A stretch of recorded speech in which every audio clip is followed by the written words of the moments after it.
بسم اللہ الرحمن الرحیم۔ السلام علیکم۔ خلفائے راشدین کی زندگی خاص طور پر مسلمان حکمرانوں کے لیے مشعل راہ ثابت ہو سکتی ہے اگر وہ ان کی طرح حکومت کرنا چاہیں تو، اور حکومت کو آزمائش سمجھ کر قبول کریں اور اپنے آپ کو عوام کا خادم سمجھیں تو، جیسا کہ خلفائے راشدین سمجھتے تھے۔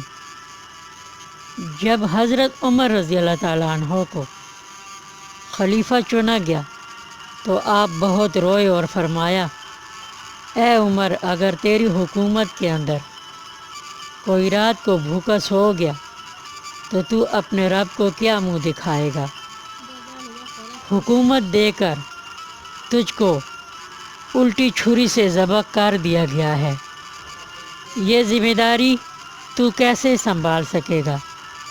پھر دنیا کو معلوم ہے کہ انہوں نے کیسے حکومت کی۔ غلام کے لباس اور خلیفہ کے لباس میں کوئی فرق نہیں رہا۔ غلام کی خوراک اور خلیفہ کی خوراک ایک جیسی تھی۔ ایک مسلمان حکمران کو ایسا ہی ہونا چاہیے۔ حضرت عمر رضی اللہ تعالیٰ عنہ کی طرح اپنی رعایا کی، اپنے عوام کی خبرگیری جن کا معمول تھا، اور جو راتوں کو گلیوں میں پھرتے تھے اس کھوج میں کہ ان کی رعایا سکون میں سو رہی ہے یا فاقے کی وجہ سے جاگ رہی ہے۔ ہمارا پیارا ملک بھی ایک مسلمان ملک ہے۔ کیا حضرت عمر رضی اللہ تعالیٰ عنہ کی طرح کا کوئی حکمران کبھی اس ملک کو نصیب ہوا ہے؟ نہیں، کبھی نہیں۔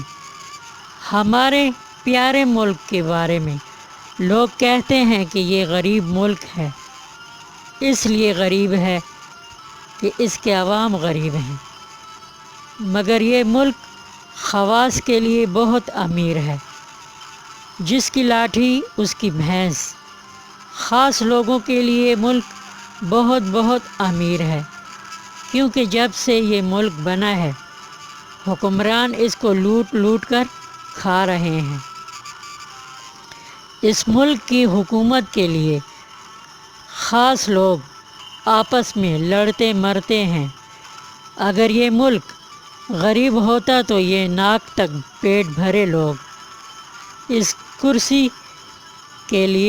کی کرسی کے لیے آپس میں دست و گریباں نہ رہتے۔ ایک انسان ایک وقت میں ایک روٹی سے سیر ہو جاتا ہے۔ اللہ تعالیٰ جانے ہمارے پیارے ملک کو کھانے والے یہ حکمران کتنے بھوکے ہیں، اور ان کی بھوک کب ختم ہوگی؟ حکمران تکبر کی اونچی کرسی پر براجمان ہیں، آنکھیں بند کیے بیٹھے ہیں۔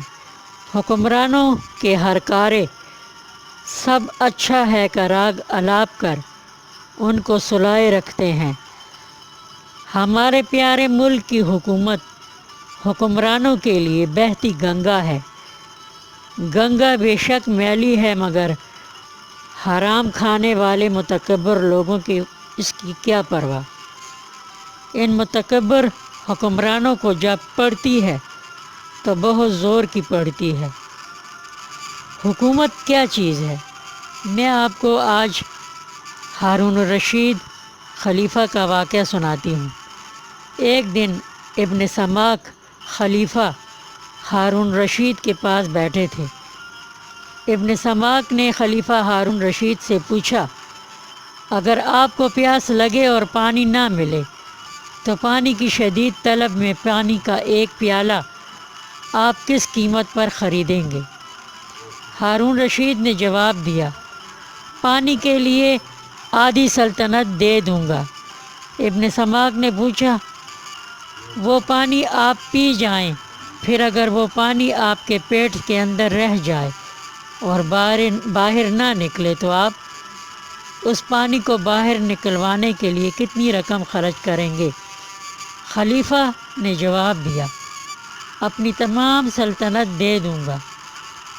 ابن سماک نے کہا، آپ کی اس بات سے سمجھ میں یہ بات آتی ہے کہ آپ کا سارا ملک ایک گھونٹ پانی اور پیشاب کے چند قطروں کی قیمت رکھتا ہے۔ جب آپ کی حکومت کی حقیقت اتنی حقیر ہے تو اس حکومت پر کبھی تکبر نہ کریے گا، اور جہاں تک ہو سکے نیک کام کر کے اللہ تعالیٰ اور اس کے بندوں کو راضی کیجیے گا۔ یہ سن کر ہارون رشید اٹھ کھڑے ہوئے، وضو کیا اور اللہ تعالیٰ کے حضور سجدہ ریز ہو گئے اور دیر تک روتے رہے۔ مجھے سننے کا شکریہ۔ اب اجازت، اللہ حافظ۔